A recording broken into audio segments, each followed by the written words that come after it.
My life didn't arrive with yelling or slammed doors, it came quiet, almost peaceful, like sadness wrapped in soft sunlight. She sat at the kitchen table, not touching her cereal, her small fingers tapping the spoon like she was waiting for someone else to speak for her. I could already feel something was wrong, that strange heaviness kids get when they're holding on to a secret too big for their small bodies. I asked if she was okay, trying to sound normal. My voice wasn't shaking, but she didn't look at me. Her eyes stayed glued to the bowl, and when she finally lifted her head, there was a distance in her gaze I had never seen before, not anger, not fear, just a quiet decision she had already made. She stood slowly, like each movement hurt, grabbed her little backpack, and whispered, "I'm going with Mom," and that sentence sliced right through me. Maybe it was the coldness in her tone, maybe it was the way she clutched the zipper on her bag like it was the only thing keeping her steady, but I knew. In that moment something was ending. I forced a smile even though my chest felt like it was collapsing and said, "We'll talk later, sweetheart," praying she would at least glance back. She didn't. Not a look, not a pause, not a single second of hesitation. She walked out with her ponytail bouncing behind her, and that quiet little click of the door closing felt like the universe stamping a final goodbye on my heart. The house didn't just feel empty, it felt abandoned, like every sound had been sucked out of the walls. I stood there staring at the chair she left, replaying every moment I could remember, wondering how a father loses his child without even knowing which moment was the last normal one. That day didn't just mark her leaving, it marked the start of 15 years of silence, 15 birthdays I celebrated alone, 15 Christmases where I wrapped gifts she'd never open, 15 years of dialing a number that never picked up. People say time heals, but that's a lie we tell ourselves so the nights hurt less. Time doesn't heal, it teaches you how to carry the pain without collapsing under it. And I carried it everywhere, in every step, every breath, every lonely morning.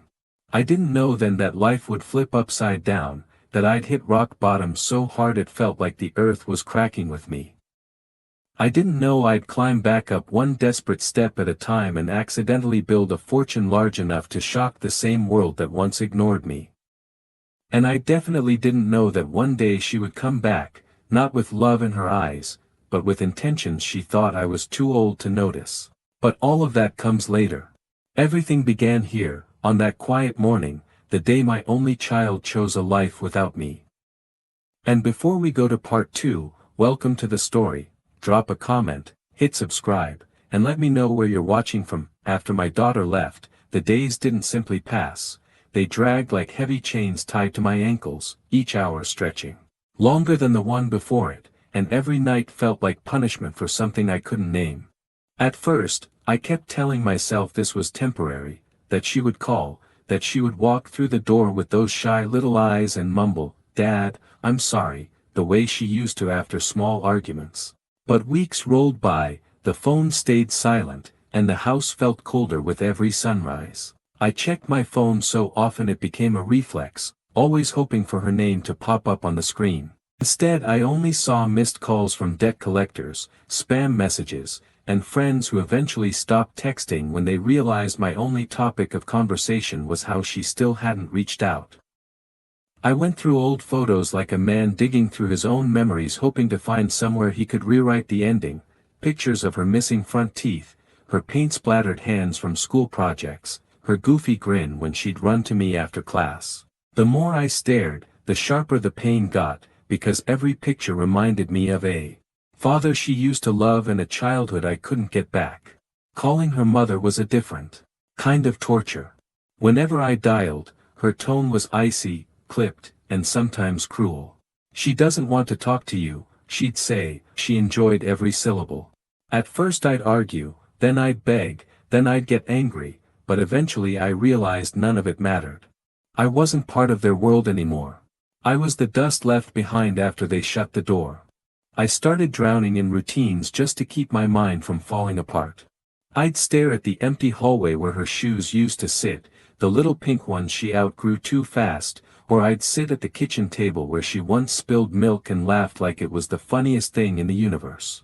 I tried fixing things around the house, broken cabinets, leaking faucets, anything I could tighten or patch, because repairing objects was easier than repairing myself. But no matter how many screws I tightened or pipes I sealed, nothing filled the hollow space she left. Nights were the worst.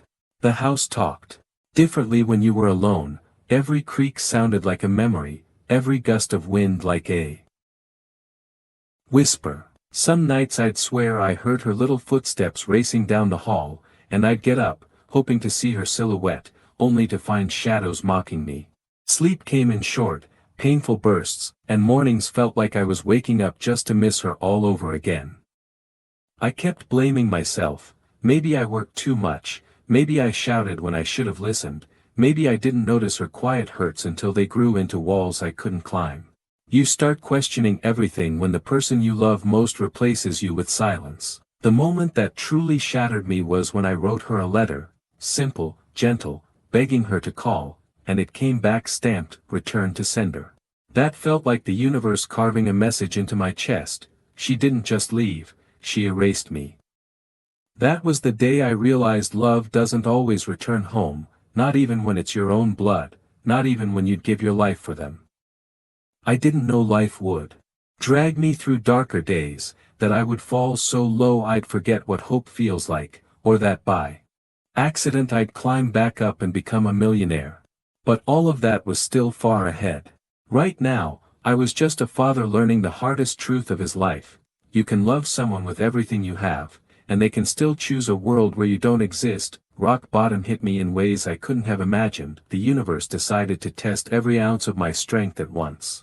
I had no one to call, no one to lean on, and the silence from my daughter felt heavier than any burden I'd ever carried. Every day I woke up, I'd look around the empty house, see the shadows of laughter that used to fill the rooms, and feel the cold reminder that she had chosen another life. Money was tight, health was declining, and the world outside seemed to move without me, laughing, living, and leaving me behind. I took odd jobs, anything that paid even a little, fixing things for neighbors, cleaning houses, delivering groceries, and every small paycheck felt like a drop in an ocean of despair. Yet, in those lonely hours, I found something strange: clarity. I started noticing patterns in people, in business, in opportunities I'd overlooked when life was easier. I realized that I might be old, I might be tired, but I still had knowledge, experience, and stubbornness that could carry me farther than any of the people who had laughed at my failures. I began reading, researching, thinking about ways to make money that didn't require luck, only patience and action. Slowly, bit by bit, things started changing. I found a small online opportunity, something so simple it seemed laughable, but I poured everything into it, treating it like my life depended on it, which it did. Nights were long, work was grueling, and the loneliness sometimes clawed at me so hard I thought I'd scream, but I didn't stop. Every success, no matter how small, became a reminder that I could still control something in my life, that I could still rise from despair. And then it happened, the first real breakthrough. Money came in a way that was almost unbelievable, but instead of excitement, I felt a strange mixture of disbelief and fear. I was scared because I remembered my daughter, the one who had ignored me for 15 years, and a thought crept in that I never admitted out loud: would she come back now that I had something she wanted? I pushed it away, focusing on growth, on building the kind of life I had always dreamed of, on creating stability for myself that no one could take away. Slowly, my small venture grew into something larger, doors opening I didn't even know existed. And through it all, I felt a quiet power awakening inside me, a confidence that I hadn't felt since I held my daughter as a baby. The difference was now I didn't need anyone to validate me, I was building my life for myself. And yet, in the quiet moments, when the house was still and the night stretched endlessly around me, I wondered if she would ever come back. Would she even recognize me? Would she come with apologies, excuses, or demands? 15 years of silence could never be erased by a knock on the door, and I knew that. I didn't know the future, but I knew this: I would never allow the pain of the past to steal my tomorrow. I kept working, kept building, kept surviving, and slowly, almost invisibly, the man who had been abandoned became someone people noticed, someone who had power, influence, and a life he had fought tooth and nail to earn. And somewhere deep inside, I felt the stirring of anticipation, that feeling you get right before life changes forever. Something was coming, something I couldn't yet see, and I had no choice but to be ready. The first time I realized just how much my life had changed was a quiet evening, sitting in my small office, looking at numbers on a screen that didn't make sense at first but slowly began to tell a story I never thought I'd see. I was making more money than I had ever dreamed possible. Not in a flashy, show-off way, but in that deep, satisfying way where you finally feel safe, like the universe has handed you a small piece of justice for all the pain you endured. And yet, even with all this new success, there was a hollow space where happiness should have been, because no amount of money could fill the years my daughter had been gone. I'd grown stronger, smarter, more resilient, but the thought of her, the girl who once ran to me for comfort, who once needed me for everything, lingered like a shadow I couldn't shake. I'd imagined this moment differently. Maybe I'd be proud, maybe I'd be smiling, maybe I'd call her and say, "Look, Dad's okay now," but the reality was bittersweet. Life had moved on without her, and I had moved on without her too, in my own way. The next few months were a blur of late nights and endless work, setting up businesses, learning how to invest, building something that mattered. Every small win reminded me I was no longer the man who cried alone in an empty house. I had control now. I had power now.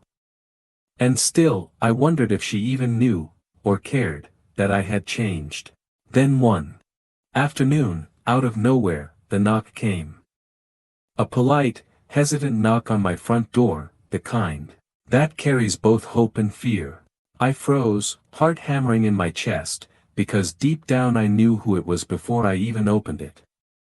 There she stood, 15 years older, taller, wearing the same shy smile I remembered from when she was little, but different too, calculated, careful, and just slightly off. I wanted to run to her, wrap her up, ask why she had disappeared, beg her to explain, but my instincts screamed caution.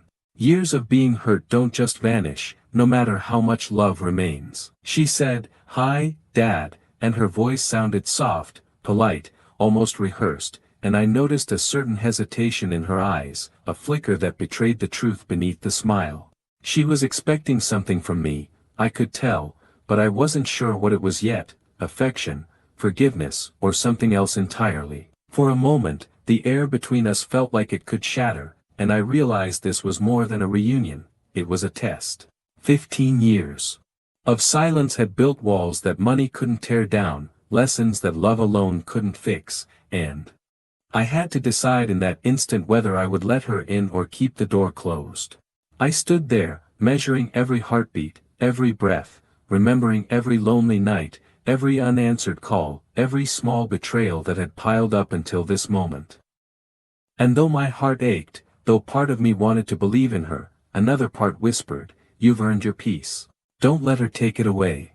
The weight of 15 years pressed down on both of us, and in that silence, I understood something crucial. Life had changed me, and now I had the power to decide how this meeting would end. And that was when I realized this story, the story of abandonment, pain, and finally rising from nothing, was far from over. Her presence in my house that day was both a shock and a test, and I could feel it in the way she moved, the way she smiled, the way her eyes darted around like she was checking if everything I had built was real. She didn't speak much at first, just small talk, asking about my health, my work, and the little things that seemed ordinary but felt loaded with meaning. I answered cautiously, keeping my tone neutral, watching her carefully, trying to gauge whether the daughter standing before me was truly my child or someone who had come back only because I had become something she could use. 15 years of absence couldn't be erased by a knock, a smile, or a polite hello. I remembered every lonely birthday, every Christmas, every morning I woke hoping to hear her laugh and only got silence. And yet, as we sat across from each other, I couldn't help but notice the girl I once held as a baby, the softness in her voice, the way she fidgeted with her hands, the tiny smiles that crept out when she thought I wasn't looking. It was like seeing a ghost of the past mixed with someone entirely new, someone older, wiser, and perhaps more cunning than I wanted to admit. I kept reminding myself to stay guarded, to protect not just my heart but the life I had spent years building. Money had changed everything for me.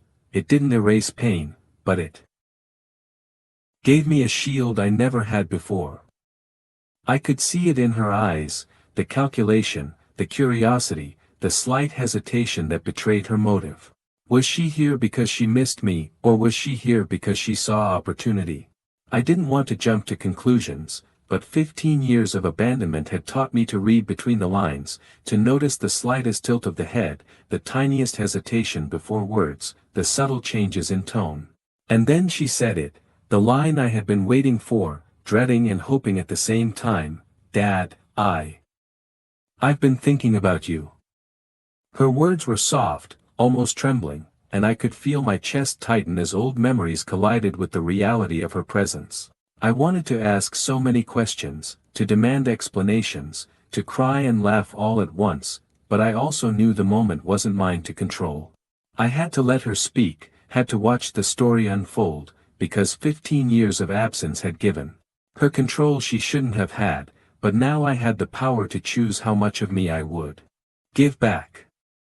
Every instinct screamed caution, yet part of me longed for connection, for that familiar warmth of holding my child again, for even a small chance at forgiveness.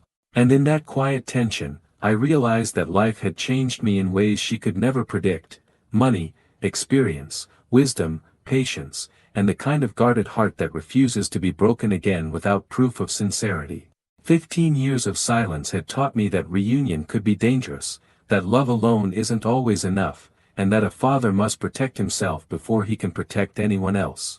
And so I sat there, measuring every second, every word, every look, knowing that the next move, hers or mine, could change everything, for better or worse, and understanding that after all these years, I was no longer the man she left behind, and that realization alone shifted the balance of power in ways she hadn't even imagined.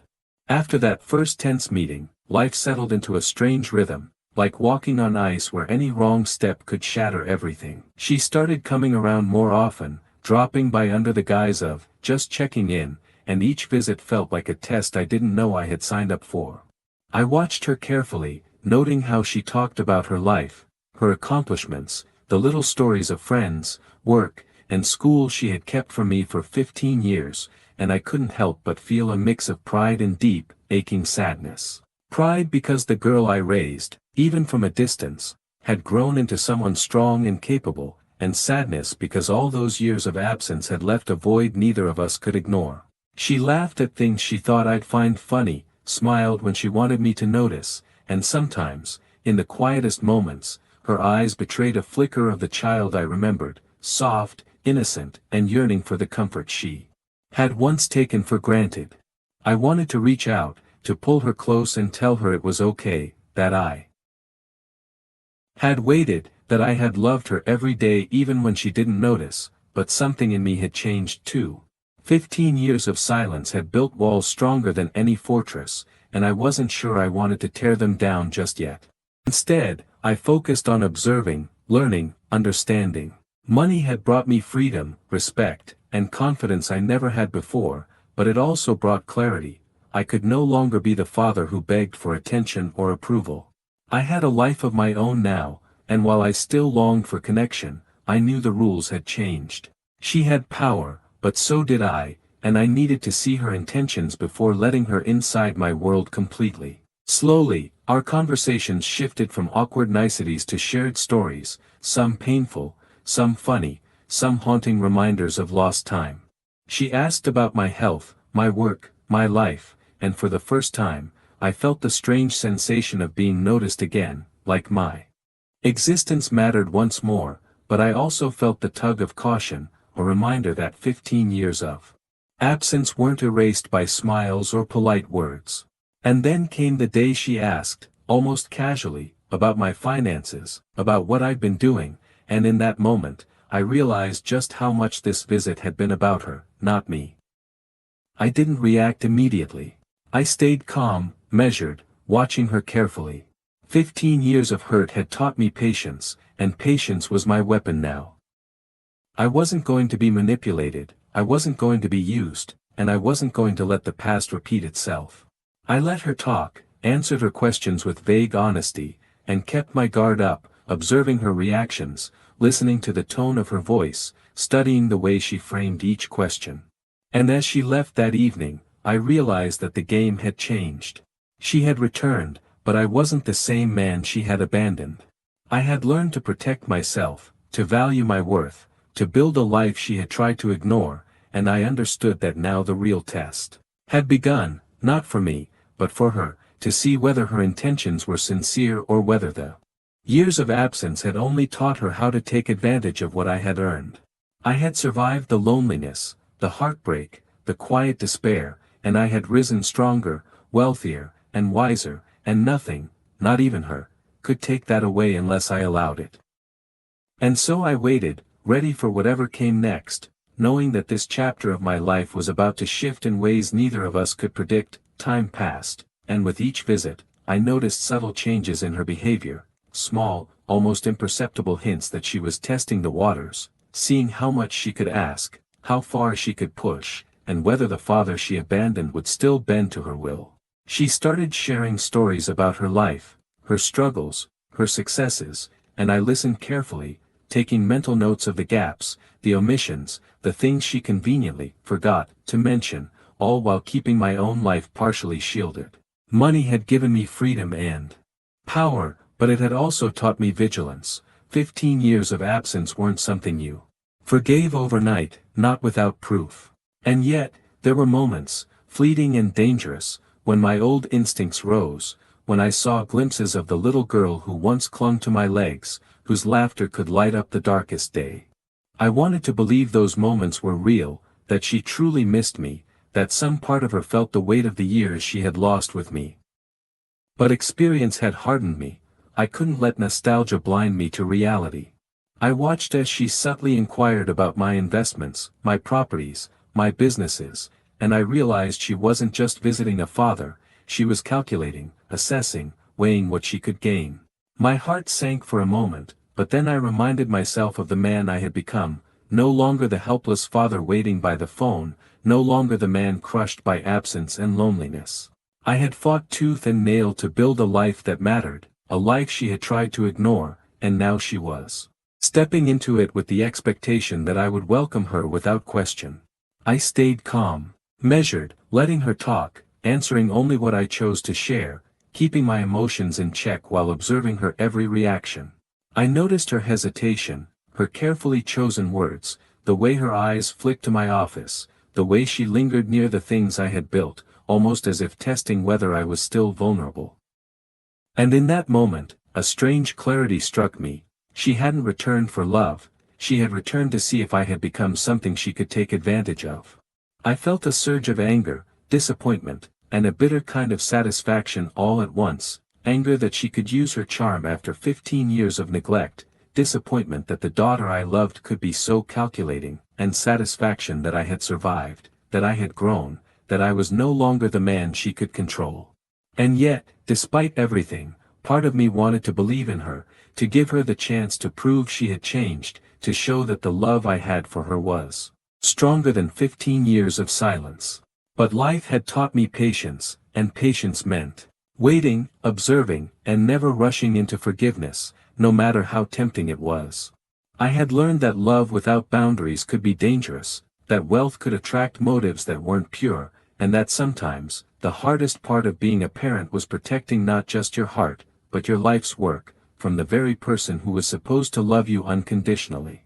And so I sat back, letting her presence unfold, aware that every word, every gesture, every small smile was a test, and I was determined not to fail it, because after 15 years of waiting, after 15 years of being ignored, I had earned the right to guard my heart and my life with everything I had become. Weeks turned into months, and her visits became more frequent. Each one a delicate dance where I tested her intentions just as much as she tested mine. She started bringing small gifts, thoughtful gestures that seemed innocent on the surface, and I had to remind myself that 15 years of absence couldn't be erased by chocolates, flowers, or polite conversation. I watched her closely, studying the way she interacted with my home, with my belongings, with me, noticing subtle patterns that revealed her true motives. She asked about investments, about properties, about how I had built my fortune, always framing her questions casually, as if she wasn't probing, but I could see the calculation in her eyes, the tiny spark of anticipation whenever I mentioned numbers or success. And yet, she also shared moments of genuine warmth, laughter that reminded me of the child she used to be, stories of her life, challenges she had faced, mistakes she regretted, and I felt that familiar tug on my heart, the kind that made me want to believe in her, to forgive, to reach out and take her hand. But 15 years of silence had changed me. I wasn't the same man she left behind. I had grown stronger, wiser, and more cautious. I knew that love alone couldn't protect me from being hurt again. So I let her talk, watched her carefully, answered selectively, and guarded my emotions as if they were treasures. She would smile when she thought I was impressed, laugh when she expected approval, linger in rooms longer than necessary, and subtly test boundaries, all while I remained composed, observing, measuring, calculating. The tension was palpable, a quiet war of motives and intentions that neither of us openly acknowledged but both of us felt deeply. Sometimes I caught glimpses of the daughter I had once held, that small, trusting, innocent girl who had run into my arms without hesitation, and I allowed myself to feel a pang of nostalgia, but I quickly reminded myself that 15 years of absence left scars that couldn't be erased with memories alone. I could feel the weight of my choices, the power of my accomplishments, and the responsibility to protect not just my heart, but the life I had fought to rebuild. And in those quiet moments, I realized the truth. She had returned, yes, but she would only get as much as I chose to give, and no charm, no tears, no careful words could make me surrender what I had earned without trust. I had survived loneliness, heartbreak, neglect, and 15 years of silence, and I would not allow a moment of charm to undo all that. Life had given me lessons that money alone couldn't buy, patience that years of pain had carved into my soul, and an awareness that sometimes the hardest battles aren't fought in public, but quietly, in your own home, in your own mind, where you weigh love against self-preservation, hope against experience, and desire against caution. And so, I watched her, smiled politely, listened intently, and waited, knowing that every next step, every word, every gesture would reveal the truth about her intentions, and that the years of pain had prepared me for this moment far better than she could ever realize. One evening, as the sun dipped low and painted the walls with soft golden light, she sat across from me and shared a story about her life that stopped me in my tracks, not because of what she said, but because of what she didn't. She spoke about work, friends, travels, little victories and failures, but never once mentioned the years she had ignored me, the birthdays she had skipped, the nights I had cried alone waiting for a call that never came. I kept my face neutral, letting her words flow over me while quietly cataloging every omission, every hesitation, every carefully constructed sentence. 15 years of absence had taught me to read between the lines, to notice the smallest cracks in her carefully painted facade. I could see the moments she hesitated before answering, the tiny pauses where she chose her words to conceal the truth, and the little glances at my home, my things, my life, as if she were assessing how much she could take, how far she could step before I realized what she was up to. And yet, even as I noticed these signs, part of me ached for the daughter I had once known, the little girl who had clung to me with trust, who had laughed freely, who had been mine in every way that mattered. I wanted to reach across the table, to grab her hand, to pull her close and tell her it was okay, that I had waited, that I had loved her through every year of silence. But 15 years of abandonment had built walls too high to scale without caution. I listened, I smiled politely, I nodded when appropriate, and I guarded my emotions as if they were fragile glass. She asked questions about my investments, about my work, about the life I had built, framing them as casual curiosity, but I could feel the hidden motives lurking beneath her words. I didn't respond fully, I answered just enough to keep her talking while I studied her carefully. And in that quiet exchange, a realization settled over me. She had returned not just to reconnect, but to see what she could gain. Anger bubbled up, bitter and sharp, but I pushed it down. Years of suffering had taught me patience, taught me strategy, taught me that power lies not in reaction, but in careful observation. I could forgive someday, perhaps even welcome her again, but only on terms I controlled, only when I felt her intentions were genuine. The rest of the evening passed with laughter, small smiles, and stories shared, but underneath it all, the tension lingered, a silent acknowledgement that our lives had changed irrevocably. I had become a man who had endured heartbreak, built wealth, and learned to protect himself, and she had returned, 15 years too late, to a world where her actions had consequences. And as I watched her leave that night, closing the doors softly behind her, I felt both relief and anticipation, knowing that the next encounter could shift everything again, that the dance of trust and caution had only just begun, and that after 15 years of absence, our relationship would never be the same, not fully, not easily, and certainly not without lessons learned on both sides.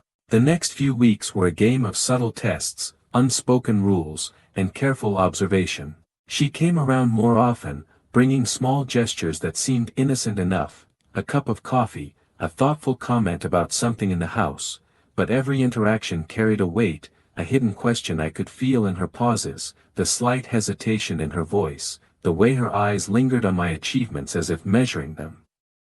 I listened to her talk about life, about challenges, about success and failure, and I noticed the moments she carefully omitted, the years she had ignored me, the birthdays, the holidays, the nights I had sat alone hoping for a single call, a single text. I felt a mix of longing and caution because part of me still yearned for the daughter I had once held, the girl whose laughter had been my morning song and whose hugs had been my shelter from the world. But 15 years of absence had hardened me. I had built walls around my heart, reinforced with patience, wisdom, and a life I had fought tooth and nail to create. I realized she had returned not just to reconnect but to evaluate, to see what she could take, to measure what I had become. Every smile, every laugh, every casual question felt loaded with intentions I couldn't ignore. And yet, even as I remained guarded, I noticed fleeting glimpses of her innocence, the child who had once trusted me completely, who had once run to me without hesitation. Those glimpses were dangerous, tempting, stirring emotions I thought I had buried deep. I had learned the hard way that love alone isn't enough to protect a father from being hurt by the child he cherishes, and that wealth and success don't erase the pain of being abandoned. I let her speak, I let her gesture, I let her presence unfold, but I controlled the pace, deciding when and how much of myself to give. I watched as she subtly inquired about investments, about businesses, about the fortune I had built from nothing, and I knew exactly what she was doing. My pulse quickened, but I remained calm, remembering the years of struggle that had made me stronger, smarter, more resilient. I would not be rushed into forgiveness, I would not be manipulated, and I would not allow charm to erase years of silence. Life had taught me patience, and patience was my shield now. I realized that every visit, every interaction, was a test, for her and for me. She wanted something, whether it was reconnection, recognition, or access to what I had earned, and I was determined not to give it lightly. 15 years of abandonment had changed everything, and now I held the power to decide how much, if any, of myself to share. And as I watched her leave that evening, politely smiling, I felt both a sting of loss and a surge of control, knowing that I had survived, that I had grown, and that this reunion, fraught with tension, manipulation, and longing, would shape the next chapter of our lives in ways neither of us could fully predict. Months passed, and the tension between us began to take on a rhythm, a strange dance where every word, every gesture, every smile carried unspoken meaning.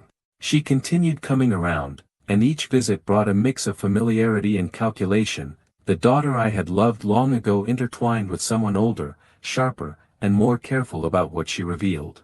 She laughed at the things she thought would make me smile, and I caught myself almost letting my guard down, almost believing that maybe, just maybe, some part of her had truly missed me.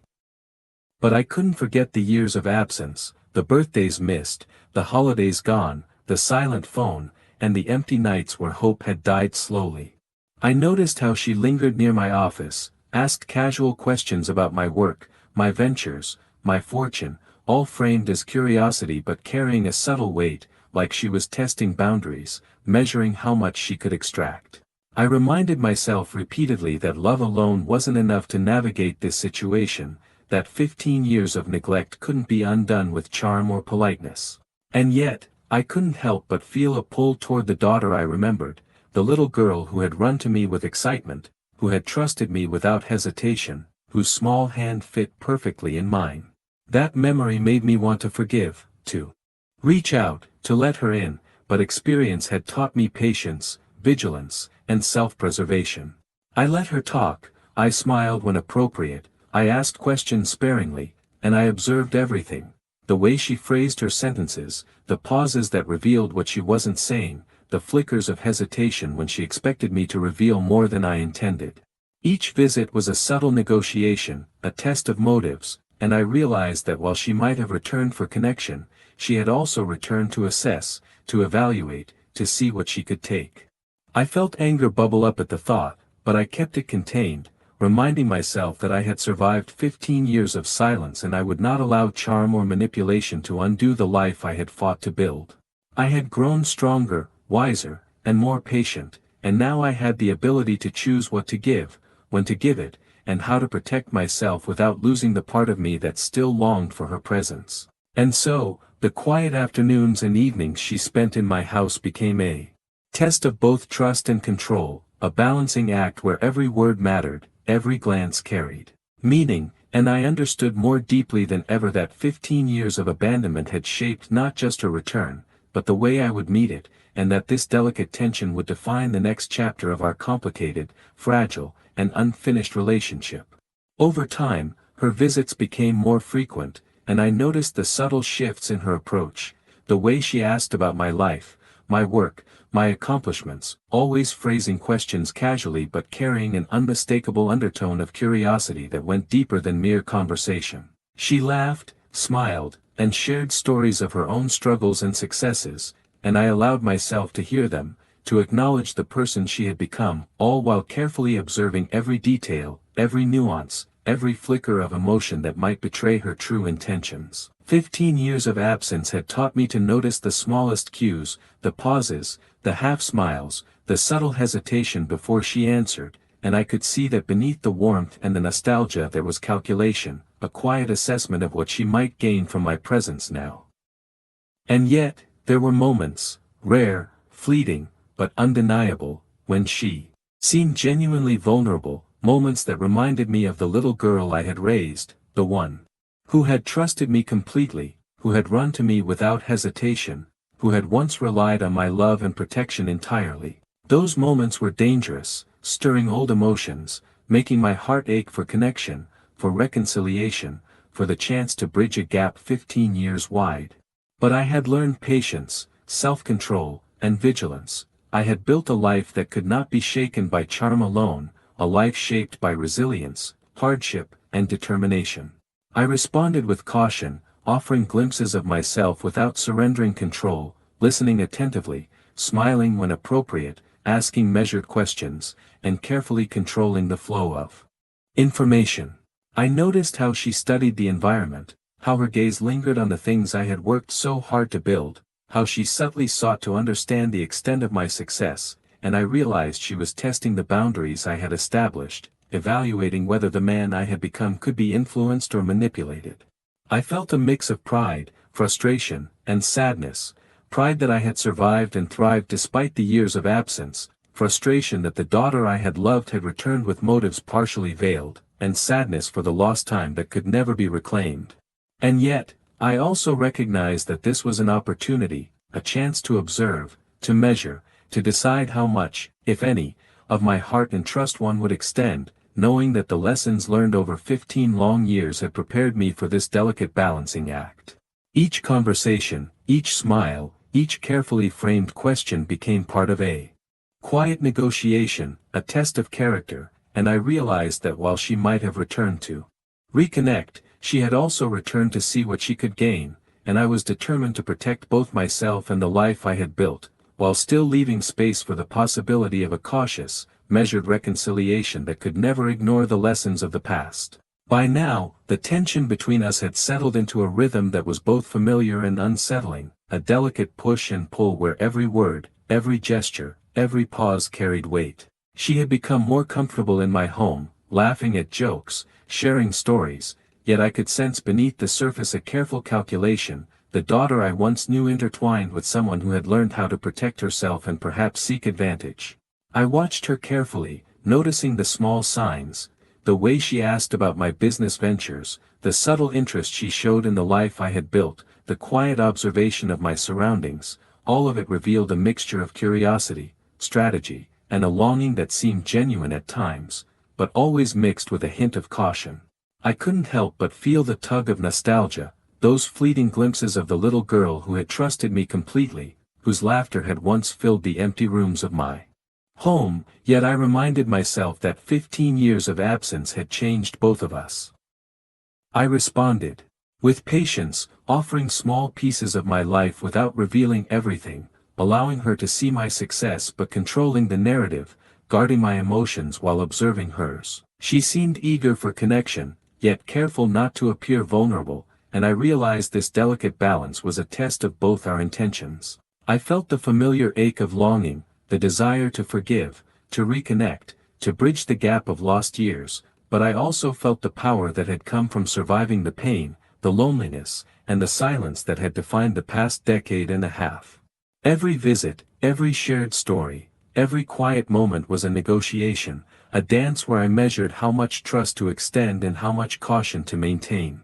I noticed her subtle attempts to draw me in, to make me reveal more than I intended, to rekindle a connection while assessing the man I had become.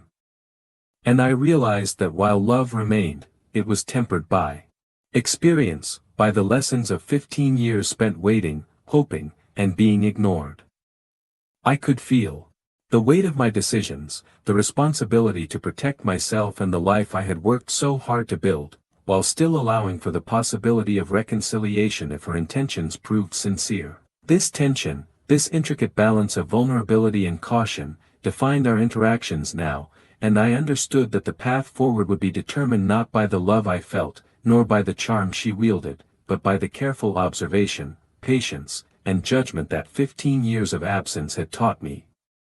Every word, every glance, every gesture mattered, shaping the fragile, complicated, and unfinished story between a father who had endured, survived, and risen, and a daughter who had returned after a decade and a half, carrying both hope and motive she had yet to reveal. As the months went on, I started noticing subtle changes in her demeanor, small cracks in the careful facade she had built, moments when the daughter I had once known peeked through the grown woman she had become.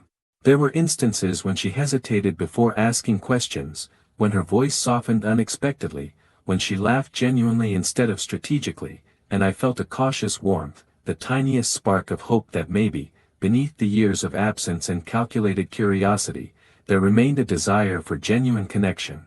But alongside that warmth, I remained vigilant, aware that 15 years of neglect and silence couldn't be erased by charm or politeness, and that love alone wasn't enough to guarantee trust. I observed how she moved through my home, the way she interacted with the life I had built, noticing the subtle assessments she made, the fleeting glances that betrayed curiosity and calculation.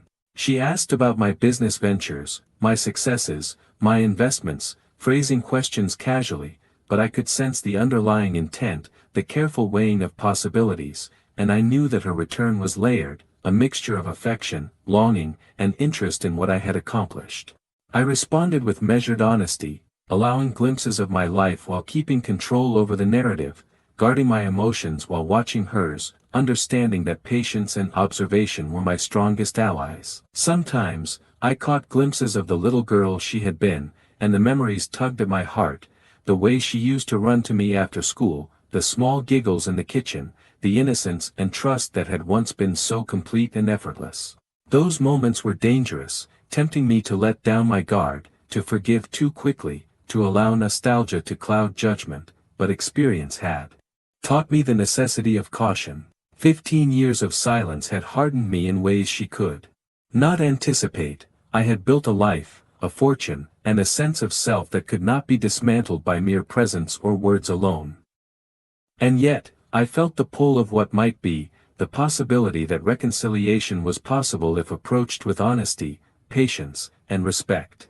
I realized that the delicate balance between connection and caution would define the coming months, that every interaction, every shared story, every gesture of kindness or inquiry would be a subtle negotiation, and that the outcome would depend not just on love or forgiveness, but on proof, on trust rebuilt slowly, and on the willingness of both of us to confront the consequences of 15 long years apart.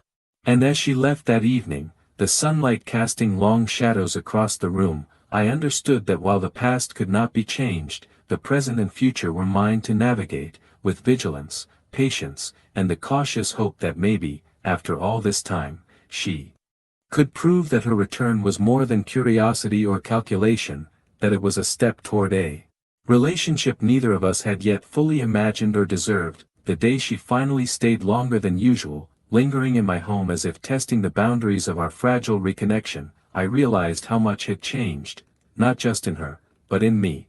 15 years of absence had left scars that were neither visible nor easily healed, but they had also taught me resilience, patience, and the ability to guard my heart without shutting it completely.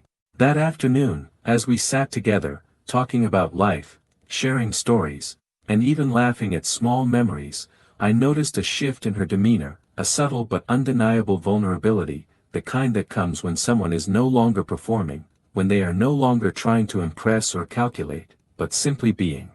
I felt a cautious warmth, a sense that maybe, just maybe, she was here not for my wealth, not for my achievements, but for the bond that had been lost and could, perhaps, be found again. And yet, I remained vigilant, aware that 15 years of silence couldn't be erased. Overnight, that trust must be earned and rebuilt carefully, that love without boundaries can be dangerous, and that forgiveness, while powerful, should never come at the expense of self-respect or wisdom gained from hardship.